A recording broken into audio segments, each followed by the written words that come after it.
And again, good evening and welcome to you all. Thank you so much for joining us. My name is Jonathan O'Dea. I'm the Speaker of the Legislative Assembly in the New South Wales Parliament. I'm also the member for Davidson for, well, at least until the election. And that covers parts of the Northern Beaches and North Shore regions of Sydney. I wanted to start, as we do every day when we open Parliament, by acknowledging the traditional owners of the lands on which we meet, the Gadigal people of the Eora Nation. I also pay respects to their elders past, present and emerging, and indeed the contribution of those traditional owners to this great city and state. Indeed, if, as I said, if you visited Parliament, you notice that we do that habitually every day, and that in some ways also implicitly recognises that the Parliament has previously made legislation and endorsed policies that have caused our first Australians harm and distress at times. But hopefully we see a more positive future and that would be achieved in a way that we learn from the past. And the recognition that I've just given in terms of some of the exercise of parliamentary powers and the impact on people particularly reminds us of the responsibility of exercising powers, and the Parliament is vested with significant responsibility and power in our Westminster system. And these powers and responsibilities ultimately emanate from the people. Each Member of Parliament is elected by their constituents, and in turn it's the party or a coalition of parties with the majority of members elected that forms the government. And as I've intimated, we've got an election coming up very soon on Saturday the 25th of March. So it's very appropriate that the Parliamentary Education and Engagement team is putting together a series of talks on the themes of voting and democracy, which we're calling the Election 2023 series. And tonight it's my real pleasure to be with you to officially open the first event of that series, and that's called Voting in New South Wales. Tonight's event will focus on the voting systems that are used in our state, that is, how we elect our representatives in the two houses that comprise the Parliament of New South Wales, the Legislative Assembly and the Legislative Council. We'll learn about the rationale and the implications of the various methods that are used. And I couldn't think of a better person to discuss this topic than our special presenter here tonight, Professor Rodney Smith. Welcome, Rodney, and thank you. Professor Smith is the interim head of the School of Social and Political Sciences at the University of Sydney, where he teaches Australian politics and public sector ethics. He's a highly respected researcher in the field and has written and edited numerous books and articles on topics such as political parties, elections, political ethics, comparative federalism and the Westminster system. Now, I'm personally very familiar with Professor Smith and his expertise particularly through his involvement and my involvement in the Australasian Study of Parliament group and its journal in particular as well. And I have no doubt that tonight will be a highly engaging and informative discussion for everyone. Hopefully you'll all enjoy tonight and learn something about our democracy and how it works.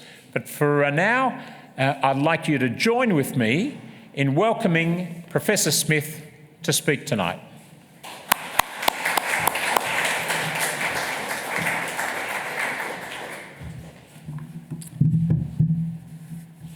Thank you, Mr. Speaker, for that warm welcome.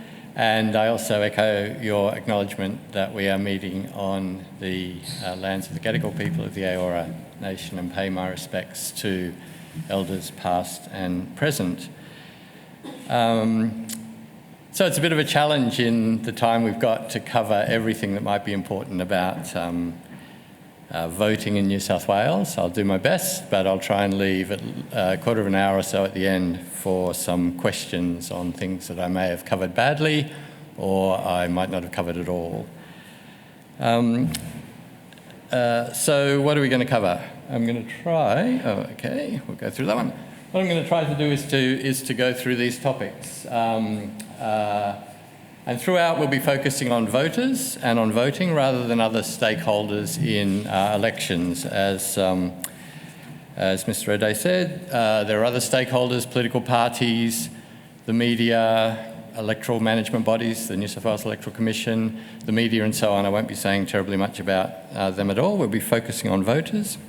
I want to talk a little bit about some of the principles underlying elections in New South Wales, talk about who or what is represented in the New South Wales Parliament.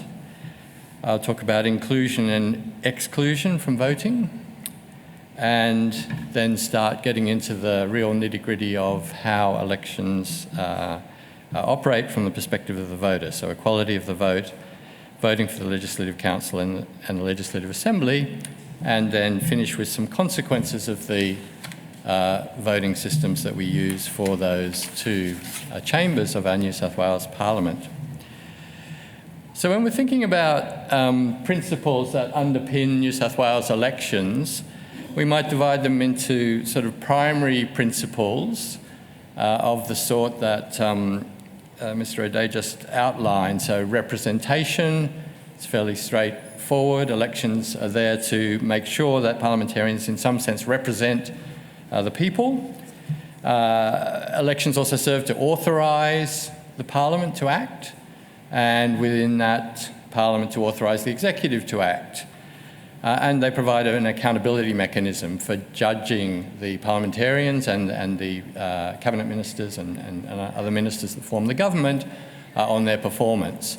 So if we didn't have elections, these images would be what we would know of authorisation, you know, how parliaments get authorised, how, in this case, cabinets get authorised. So you've got a collection of cabinet ministers here being sworn in. The people, as in us, we're not directly represented there, are we? We're not in that picture. So we've got a governor, now former Governor Hurley, swearing in the members of the Berejiklian cabinet after the last election.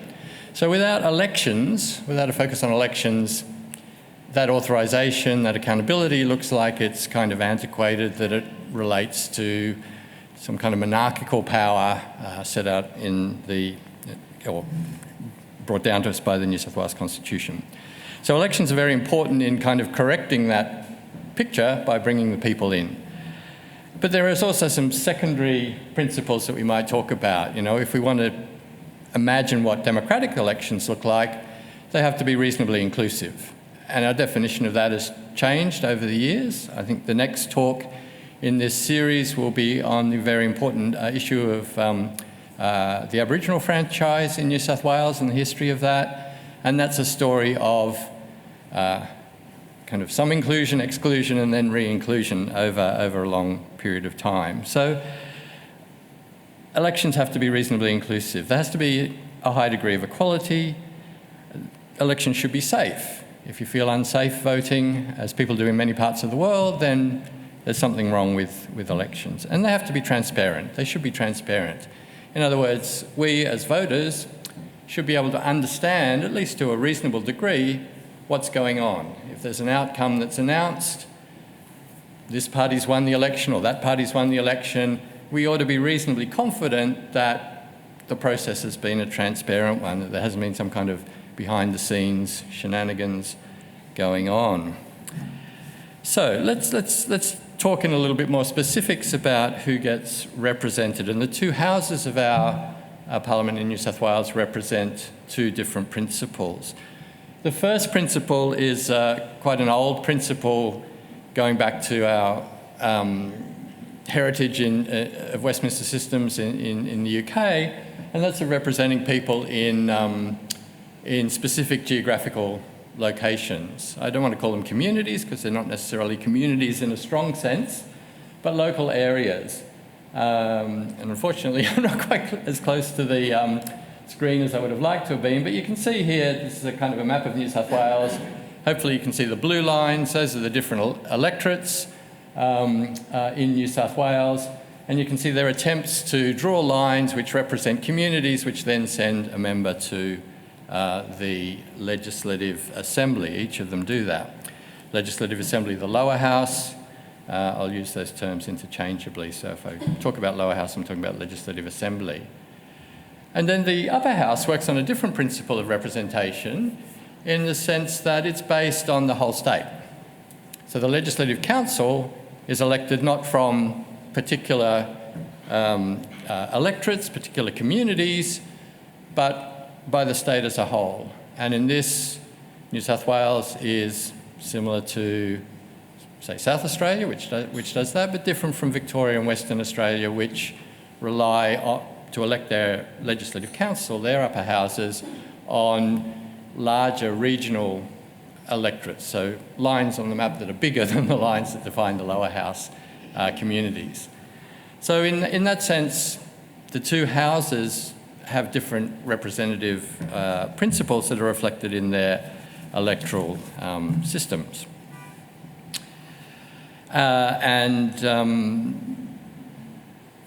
I won't say any more about that. We might get into that in questions if people are interested. So let's think about inclusion, about who gets to vote in New South Wales. And apologies if these slides are a little bit, the writing on these slides are a little bit small. There's now a broad formal access to the ballot. In other words, in New South Wales, the franchise, as we call it, is quite broad. It basically covers all adult Australian citizens. And some of you, if you're reading ahead, will have spotted the deliberate mistake that I put in the line after that. And that is that if you're 16 in New South Wales, you can apply to enrol to be put on the electoral roll. You can apply to vote at an upcoming election. You don't have to, so it's not the case that you must enrol, but you must enrol under the law by the time you're eligible to vote by 18. And we also, as is the case throughout Australia, must vote at 18. So we have compulsory voting. We've had it in New South Wales since 1928, which is roughly when we got it in at federal level, at national level in elections. We're a little bit behind Queensland. Queensland sort of led the way in compulsory voting. But compulsory voting, that idea that if you're an Australian citizen over 18, living in New South Wales, you must enrol and you must vote, makes Australia very distinctive, makes New South Wales very distinctive and the other jurisdictions in Australia very distinctive in international terms. And it has key effects on our elections that I'm happy to discuss if you're interested in the questions. So compulsory voting, very important feature of our system.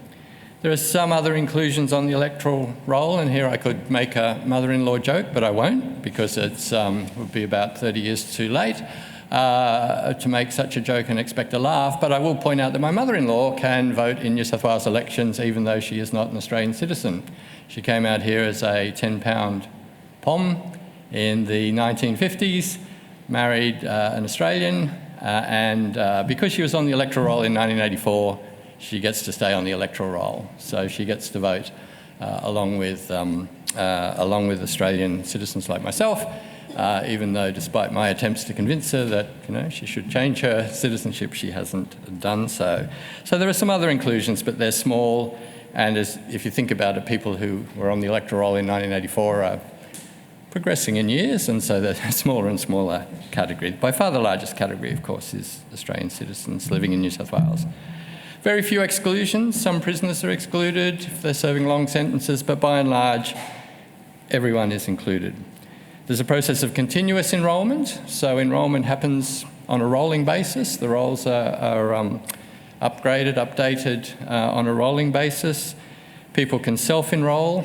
You're kind of obliged to, but if you sort of are a bit reluctant or lazy, the Electoral Commission can automatically enrol you and then send you a letter, maybe you've received one in your lives if you're young, that says, we put you on the electoral roll. If you think this is a mistake, please let us know. The same thing happens when people change electorates and perhaps forget to let the Electoral Commission know.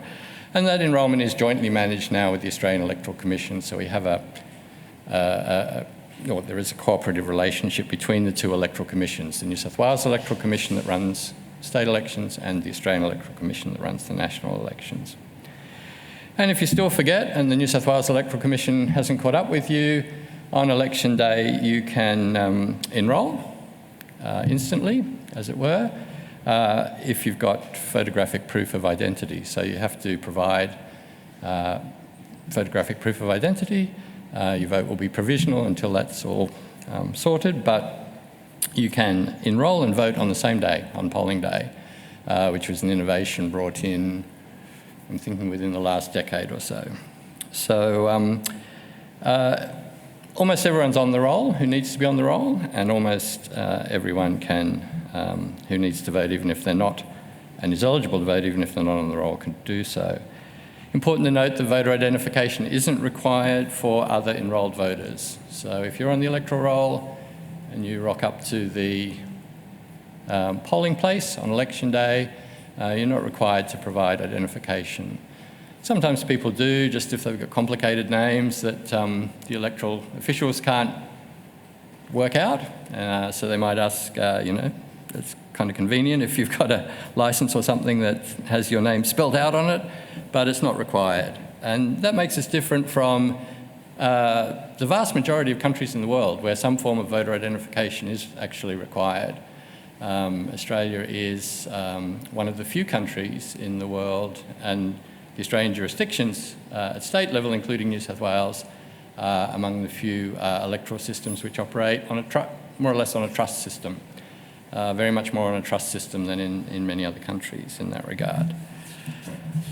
Okay, how are we rolling for time? Pretty well, good. So let's talk about inclusion, equality and safety. These principles, I've talked about inclusion in terms of enrolment and everybody having to vote, so forced inclusion if you like. When we think about the ways in which people vote, we're talking about inclusion, so some means of voting, some voting channels we might call them, are going to be more accessible to some people than to others. The information that people get is going to be important. And we're also talking about safety. So some ways of voting are safer for people than others, and some contexts of voting are safer for people than others. You may not know this, but in the first elections that were held in New South Wales, these were for the Legislative Council with quite a limited franchise, at least 2 people were killed in electoral violence. This is way back in the 1840s, so a long time ago. But it's worth remembering that Australian democracy didn't come to us, or Australian elections didn't come to us as this kind of peaceful event that we think of it today. So these are elections for the New South Wales Legislative Council, which was at that stage the only chamber of the New South Wales Parliament. Not everyone could vote, but a lot of the people who couldn't vote still wanted to participate, and they did this basically by harassing people who they thought were voting for the wrong candidate. There were attempts to disrupt the voting process. There was a procedure which probably contributed to this, of the polling officials announcing who was in the lead at various points during the day, which you can imagine if you were a supporter of the losing candidate, you might try and do something about. And basically it was very much more volatile than today. And part of that was because the vote was much more open. So before it even went to a vote involving pieces of paper, there was a process called the hustings. And the hustings basically meant that the electoral official would stand up with the candidates and would say, "Who wants to vote for Mr. O'Day?" And everyone would let out a big cheer. "Who wants to vote for Joseph?" Sorry, Mr. Cho, isn't it? Yeah, Mr. Cho. his supporters would let out a big cheer and it'd be kind of like, well, I think Mr. Cho's the winner. And Mr. O'Day's supporters would say, well, no, they wouldn't clap like that. That's far too polite. They'd be going, no, no, no. And so if there was an uncertainty, it would then go to a paper ballot. And this is, I haven't yet found an image, I'll have to search harder, of an Australian hustings, but this is one from Birmingham in about the same period as voting started in Australia. It's a hustings, and it shows you kind of, it's a big rowdy crowd. You can see that there's potential for a lot of tension and so on. So we've moved away from that to much, and indeed that happened very quickly, to a much sort of safer process, if you like, around a secret ballot, in which voters turned up to a polling place and cast a ballot that nobody else knew how they'd voted, no one knew who they supported, and so on. So we've moved towards safety. And we've also moved towards inclusion as the vote has progressed over time. So most New South Wales voters over the last period, since the 1856, when the Legislative Assembly started to be elected, have cast their ballots on polling day at local polling places. You know, they've gone to a local church hall or a school hall or whatever and cast their vote there. And that's been perfectly fine in terms of accessibility for most voters. But of course it doesn't suit everyone. So back 100 years ago, it was difficult, for example, for workers who were moving throughout New South Wales, doing things like building railways and roads and bridges and so on, to be in their electorate on polling day. So the Labor Party at the time was very big on absentee voting. In other words, if you're outside your electorate, you could still vote in your electorate by a process of absentee voting. The non-Labor parties were keen to advocate for postal voting, partly because they represented rural populations who might be far away from the polling place on election day, but still be within their electorate. So they weren't voting absentee, but they were voting within their electorate, but by post. So absentee voting, that principle that you could vote wherever you were in the state, as long as you're enrolled in an electorate, and postal voting were established quite early. And then much more recently came the notion of pre-poll voting. In other words, if you were going to be away from your local polling place on election day, you could vote before election day at what we now call an early voting centre, and that vote would count. Now, initially that process was a more complex one than voting on polling day, but it allowed people who were going to be travelling or who might be, infirm or whatever, the option of going to a pre-poll voting centre. We still have that. It's become increasingly popular, as some of you will probably know. Not just in New South Wales, but across Australia, there's been a boom in early voting. So at the last federal election, the one that occurred in May 2022, was the first federal election in which over half of the electorate did not cast their votes at a polling place on election day. It was just under half did that, just over half voted either postal vote or early voting, mostly early voting, or by a couple of other means that are there, but not significant in terms of numbers. So we've seen this big shift towards pre-poll in-person voting. In New South Wales at this election, that option will only be open for a week. So it has been open for 2 weeks in the past, was open for 2 weeks at last federal election, previous federal election before that it was 3 weeks. So there's this sort of question, one of the lively debates when we think about how we vote today is the extent to which that kind of early voting is a good thing and how long it should last for, who it should encompass, in other words, who should be allowed to do it, because strictly speaking, you should fall into certain categories of voter to vote in that way, but that is mostly, those restrictions are mostly in practice ignored. There are other options as well. In New South Wales, we've had the iVote for some time. That's remote electronic voting via the mobile phone or computer. That won't be available in 2023 for a range of reasons. I'm happy to talk about that in the questions. Again, designed to target limited groups of voters who can't easily make it to a polling place on polling day. And what replaces the iVote for example, people who are blind and have low vision, who like the iVote by and large because it lets them cast a secret ballot. In other words, they can use a modified computer keyboard to cast their vote without anybody knowing what their vote is.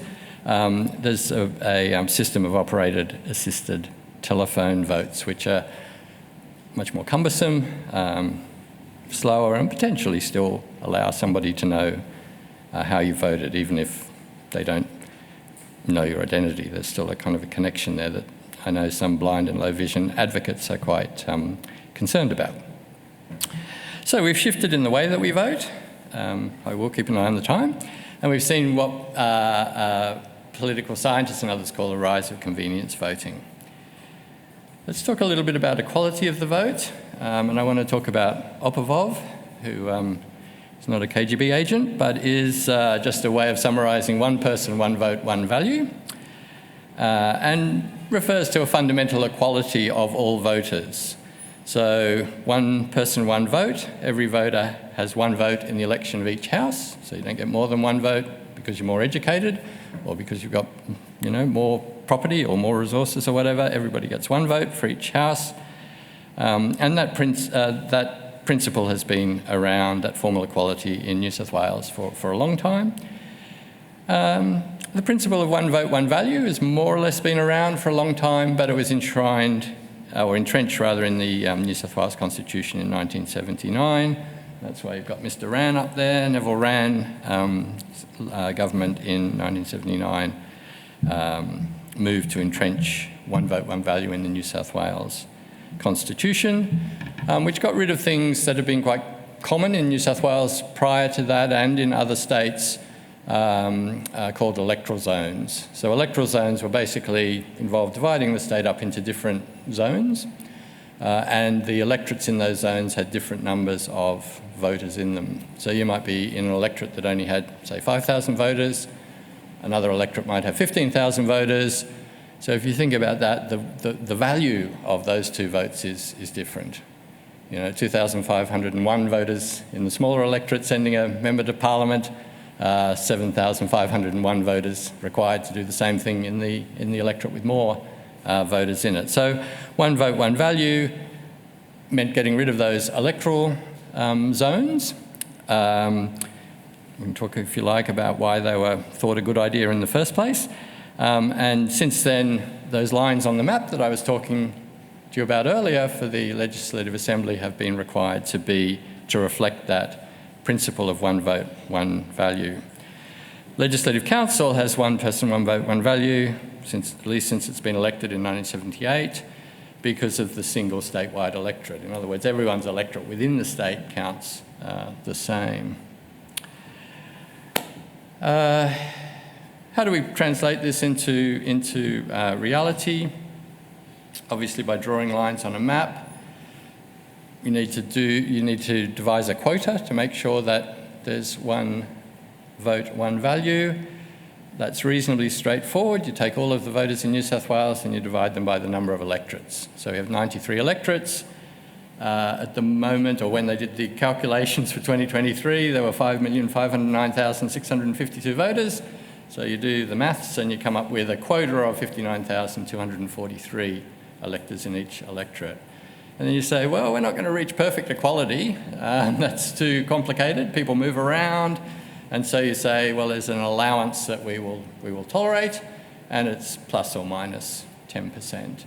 So the electorates can vary by 10%.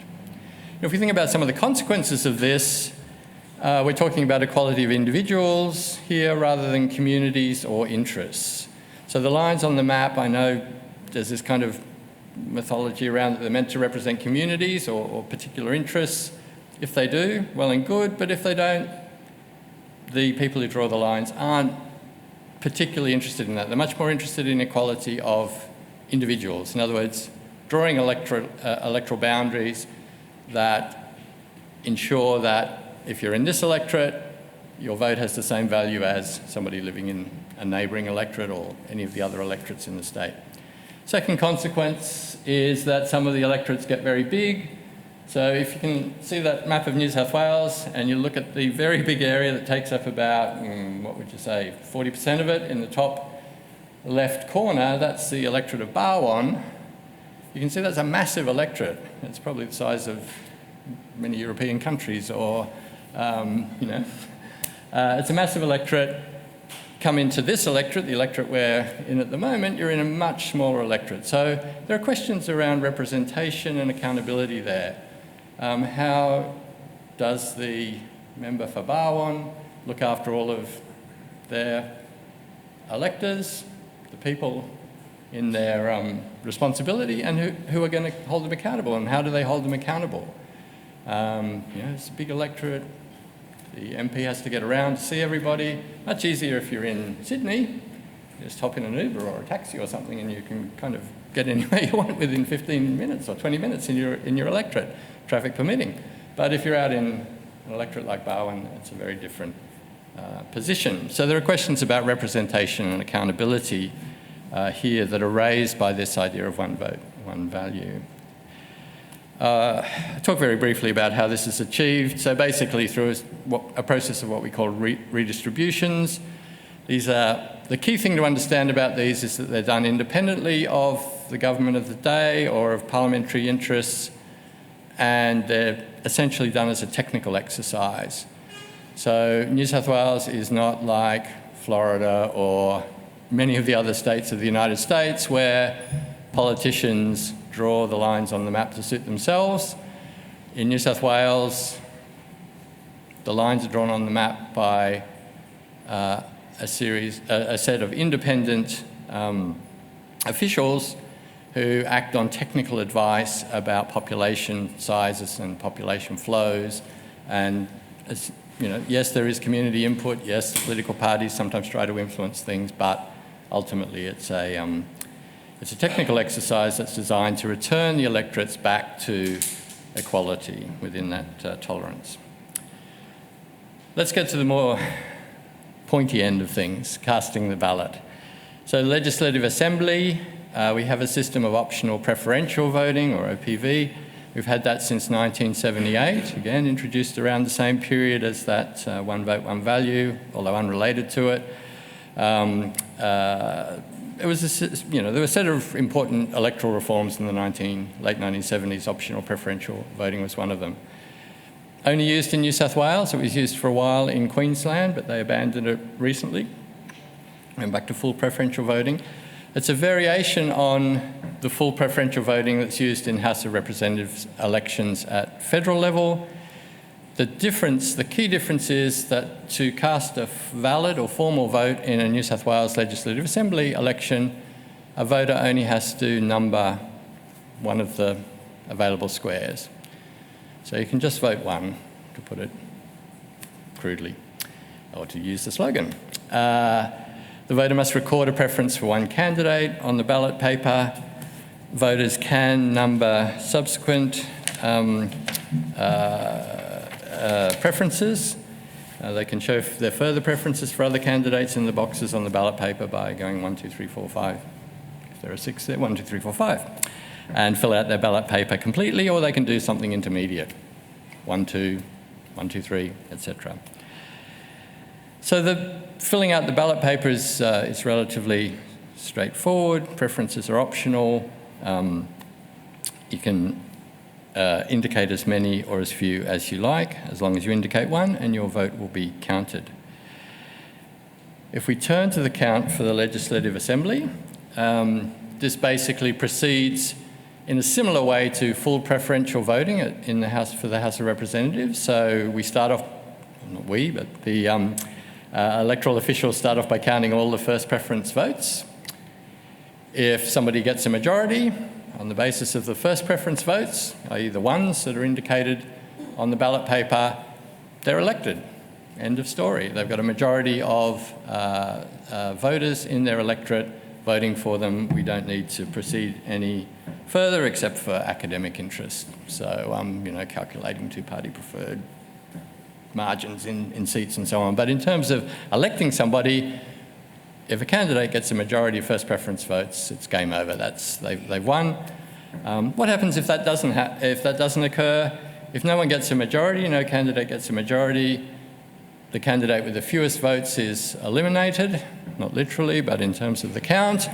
And their votes are distributed to, or the votes of their supporters are distributed to other candidates who remain in the count according to the second and further preferences indicated by the eliminated candidates' voters. So it's a process much like the process for voting for the House of Representatives, except that some voters will not have indicated further preferences. So that step's repeated until a candidate achieves a majority of the remaining ballots. And because some voters will only have indicated maybe one preference or a preference for two candidates out of the 5, let's say, it's impossible to distribute their preferences beyond those 2. So if the candidates that they support happen to be among the least popular, they are likely to be eliminated from further rounds of counting. Their ballots will exhaust and they'll be excluded from the count. So I hope that kind of makes sense. I was going to show you an example. It's too small. It's from the seat of Cogra from the last election. So this was the famous seat where Chris Minns had a fight on his hands against the Liberal candidate Scott Young. And if you want, you can come and look at my notes later. But the point about this is that it shows the process. So the least popular candidate in terms of votes was somebody called Natalie Resman. She was excluded from the count, and her voters' preferences were then counted and distributed to remaining candidates.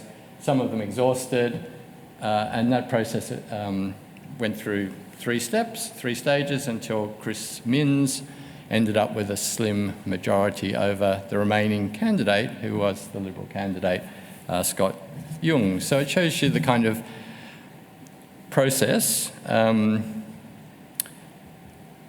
There are some pros and cons. Let me just briefly talk about them. The main benefit of optional preferential voting is its flexibility. So you can be as simple or as complicated as you want within the bounds of the number of candidates that there are on the ballot paper. You can just vote one, or you can vote for everyone. So it's a very flexible method of voting for voters. And here I'm just talking about from the perspective of voters. You can avoid giving preferences to odious candidates. There are some candidates who are beyond the pale. For you, they might be different from the ones who are beyond the pale for me, so I won't say who they are. But you can imagine people feel passionately that some candidates, you don't even want to give them your last preference. You don't even want to give them your second last preference if it's a choice between X and Y. You just want to leave them out. So it gives voters that option as well. We know that fewer voters mistakenly cast invalid votes or informal votes than they do in full preferential systems. And there was a very good test of this in 2019 when there was a New South Wales election in March and a federal election very soon afterwards in May. And in New South Wales, the rate of informal voting across the state for the Legislative Assembly was 3.5%. In New South Wales at the federal election 2 months later, it was 7%, so it was double. So fewer people cast informal ballots in the state election than in the federal election only 2 months later. Why? Probably not because they were doing it deliberately. Suddenly everyone said, I hate politicians, so I'm not going to vote at all, I'm going to cast an invalid vote. Had to do with much more likely to do with the greater complexity of the ballot in the federal election. Cons, some disadvantages. Some winners won't achieve a true majority. In other words, by the time ballots are exhausted, the winning candidate may not get a true majority of all of the all of the electors in their electoral district, and that may matter if you think that the goal is to get that kind of true majority, to find the candidate who has the strongest support. The flip side of what I just said about informality in New South Wales and in federal elections is that the New South Wales system may cause New South Wales voters to vote informally in federal elections. In other words, thinking, having just vote one in New South Wales, they go into a federal election, vote one in a federal election, don't record any other preferences, and therefore, because they have to record a full set of preferences, they vote informally. And finally, voters may not realise the consequences of just voting one. So it might feel good just to vote for the candidate that you prefer most and leave all the other boxes blank.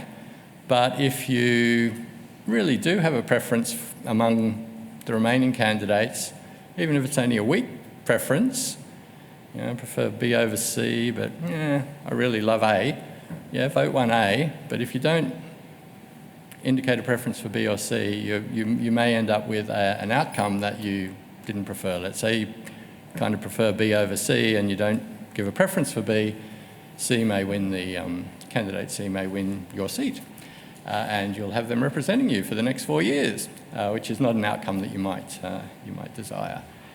I'm running out of time, so let me speed up, which is hard because I'm coming to a much more complicated ballot, which is the Legislative Council ballot. So I'll say less about it. It is much more complex, it's much larger, there are more candidates, there are more parties involved confronting the voter, and there are more winners. So there have to be 21 winners in a Legislative Council election. It's been simplified for the last few decades by the fact that we allow voters to vote above the line, in other words, to indicate which team or group they prefer, which party they prefer above the line with a simple 1 or some preferences above the line.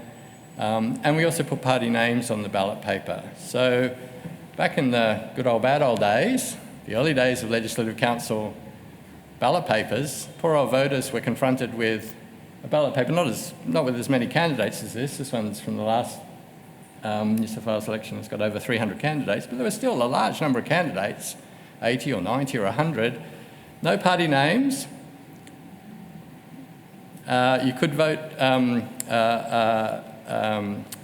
You couldn't vote above the line, so you had to fill out for the candidates. You only had to fill out 15 boxes, but you still had to find the right 15 people to vote for. And all you had to go on was a how to vote card and the names on the ballot paper. So it was a very confusing ballot paper. It's been made less opaque, more transparent if you like, by those reforms of allowing above the line voting and putting party names on the ballot paper. 15 candidates you have to fill out if you vote above the line and you tick one of the if you put a 1 in the box against one of the groups, usually a political party above the line, those groups or those parties are now required to have the requisite 15 candidates, and so you've done your duty. So it's been simplified. I may not talk about the count. In fact, I won't talk about the count because I want to have some questions. I can talk about the counting questions if you're interested in that. What are some of the pros and cons of optional preferential voting above and below the line? That's Anthony Green. You can't have a talk on elections without having Anthony Green, so I've got Anthony Green to hold up the big Legislative Council ballot paper. The pros are it's flexible. Voters can again avoid giving preferences to objectionable parties. Fewer voters will mistakenly cast informal votes than if they had to fill out all the preferences. The cons, it's still a very complicated and opaque system, and very few people understand the count.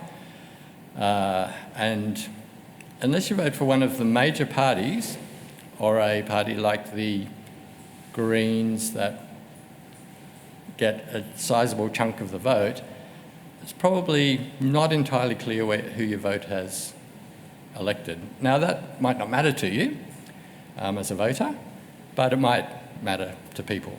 And so there's still a complexity there. I do have some thoughts about the consequences of these voting systems. I might, the lower house system generally produces Labor or coalition majorities. It generally works in that way, so it produces a government. Doesn't always do it. It tends to over-reward the major parties, but it still gives independents a go. So if you've got a local independent who's a local notable, they've been on local council, or they're a local, doctor like, is Joe McGurr? I think that's right, isn't it? Yeah, Joe McGurr out in Wagga. Then you've got a chance of winning, particularly if there's a bit of a crisis in the party that usually wins that seat. And if you win it once, you're likely to be able to hold on to it.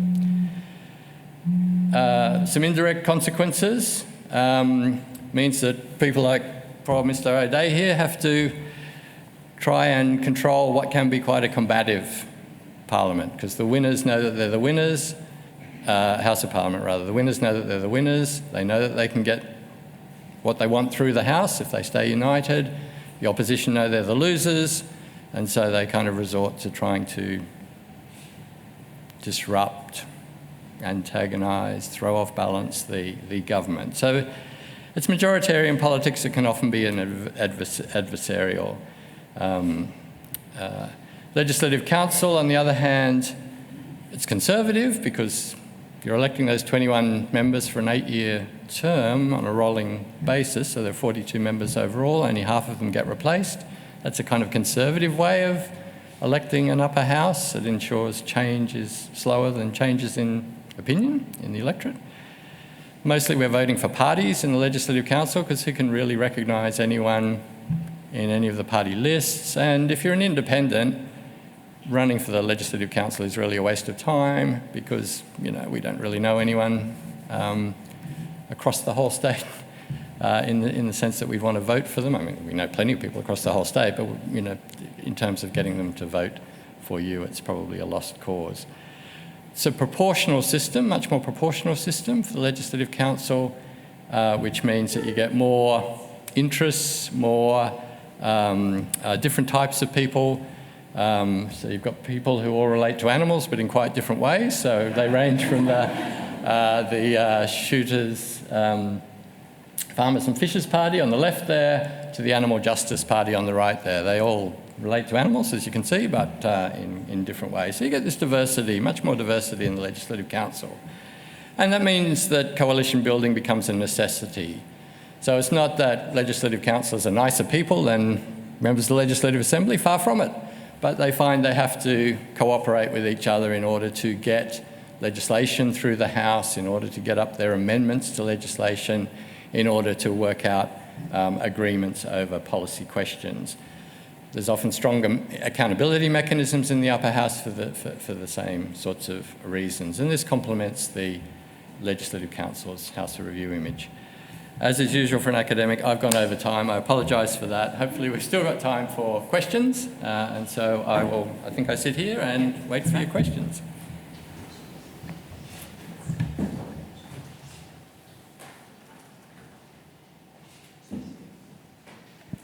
Well, thank you very much, Professor Smith, for that very engaging and informative presentation. I think we have time for questions. Do you have anyone in the audience who has a question to ask?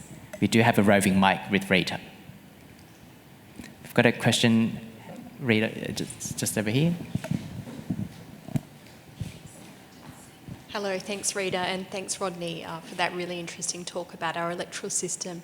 I'm really interested to hear in your studies and looking at other jurisdictions whether there's any ways you've seen that you think our system could be improved. Okay, that's a good question. How could it be improved? Look, I think it depends what you're aiming for. So it goes back to some of those fundamental questions about who is represented, how do you want them to be represented. We have this very strong emphasis in the lower house on representing people in the areas that they live in, and in the upper house on a more kind of statewide, diverse way. My view is that's a pretty good balance, actually, that having those two houses with a different representative principle, somewhat in tension with each other, works works pretty well. That's not to say that other systems don't suit other circumstances. And so if you're only going to have one house of Parliament, for example, it makes it much harder to work out what the electoral principle should be. So if we think about Queensland, for example, which only has one house of Parliament, there's a criticism that, yeah, sure, local electorates get elected, or local communities get elected, get represented, but the government of the day is just too dominant because it has a big majority usually, and it just uses that to push things through the Parliament. If we look at the ACT, which also has a single chamber Parliament, unicameral assembly, they work on a more proportional basis, and that has benefits as well, but it also has some drawbacks. So, yeah, I think I wouldn't like to kind of say what's top of head in terms of improvements. I think the New South Wales system has evolved over a long period of time, and what it's evolved into is actually quite a dynamic electoral system that produces quite a dynamic Parliament. Does anyone else have a question?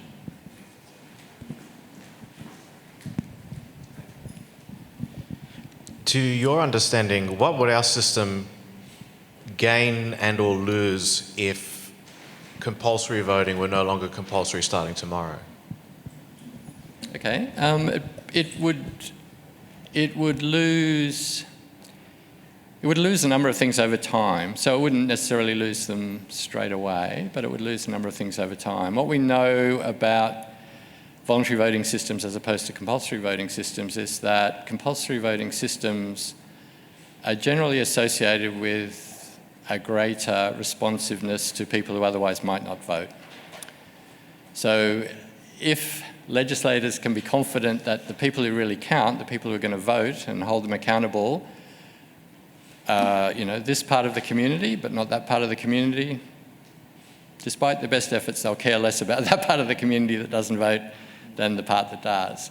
So voluntary voting systems tend to produce unequal rates of voting amongst different sections of the population for different reasons, some of them socioeconomic, some of them around mobilisation, but almost inevitably they produce policy outcomes which are less inclusive of the whole population than compulsory voting systems.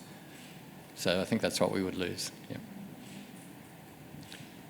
Excellent. Do you have any other questions? Yep, towards the back.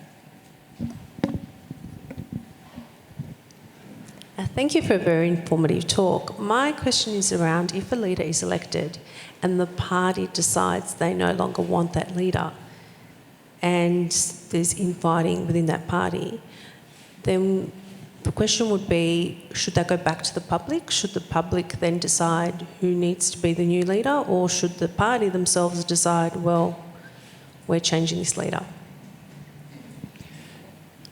Okay, that's a slightly different question from the topic of elections. What I would say in regard to that, though, is that by the leader, I think you mean the person who becomes Premier or Opposition Leader or leads in the lower house. So if we think about that, we're not a presidential system.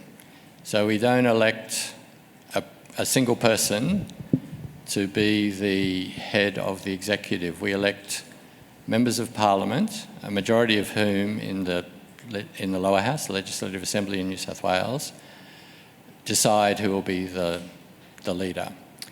I mean, I know it doesn't, the optics aren't like that during an election, right? So the election coming up will be Chris Minns versus Dominic Perrottet. Who do you want to, be the next Premier of New South Wales?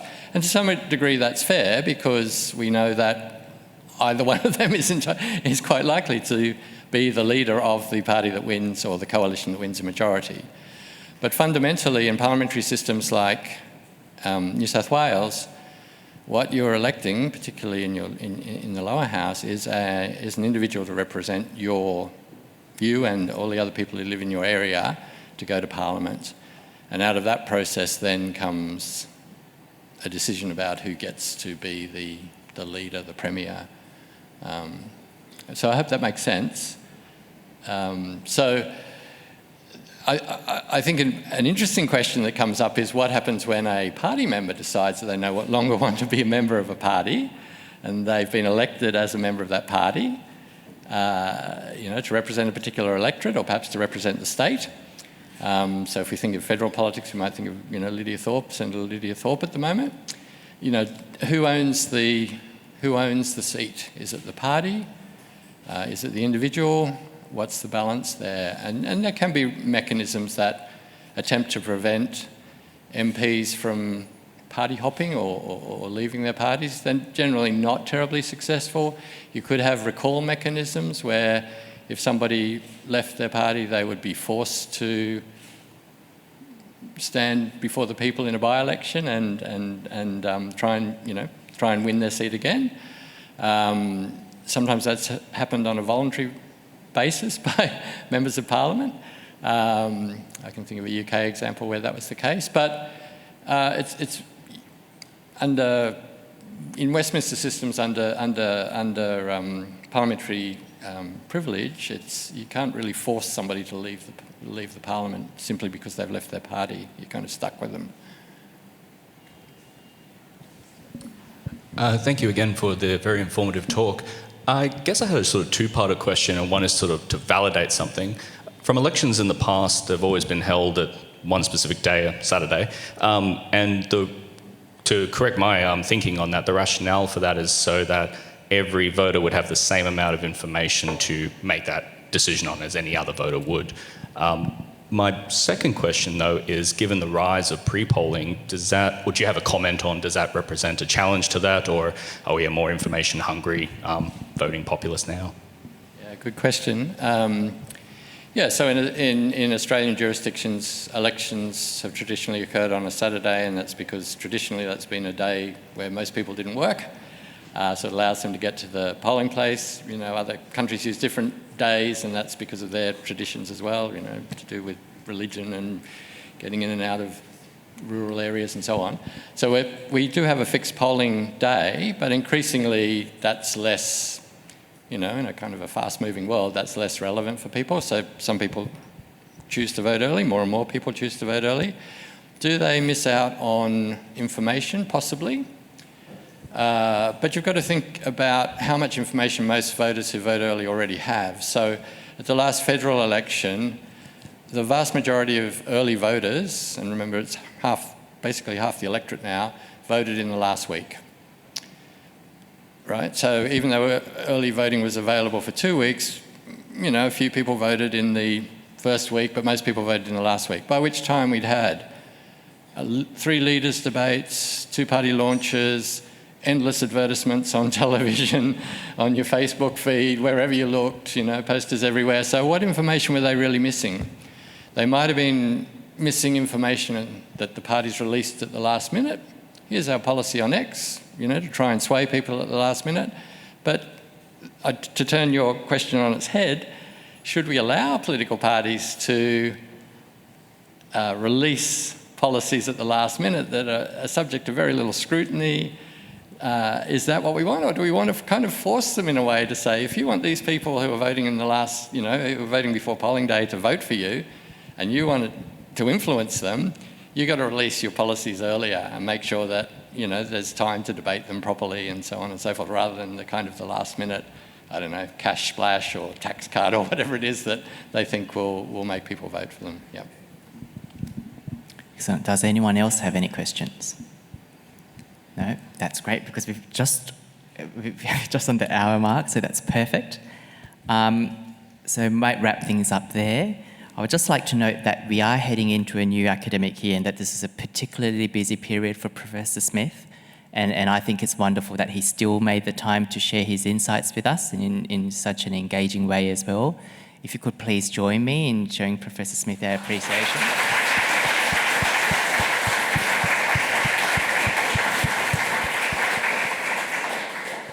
Thank you. And I would also like to note that Mr. Speaker too dedicated the time to be here and open the event for us.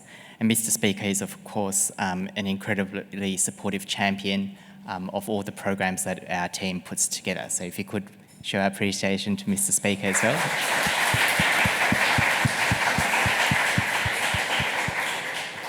And I would like to say thank you to everyone for taking the time to be with us today and for the thoughtful questions you've asked.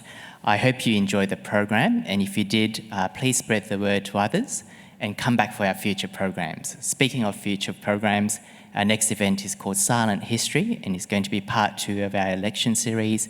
It's being held on the 1st of March, and we'll have guest speakers from the Public Interest Advocacy Centre and the New South Wales Electoral Commission talking about how legislative, procedural and systemic barriers contributed to limiting Aboriginal participation in the electoral process over many years.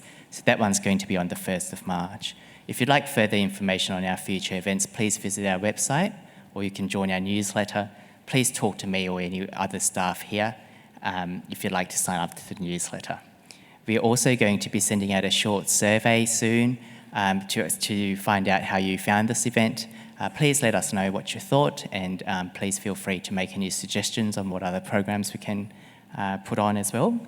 You may have noticed that we have a little bookstore going towards the back of the room. We have 2 books for sale today, written by the parliamentary community. One's a cookbook written by our catering team, showcases 50 recipes that the team has tested over the years with our parliamentarians. And the other is a history book titled The Rum Hospital to Parliament. It tells the tale of a hospital building which was built on rum money and how it became Australia's oldest parliament with over 200 years of legislative history under its roof. So please check them out. Thank you so much for coming today, and I'll see you at the next event. Thank you.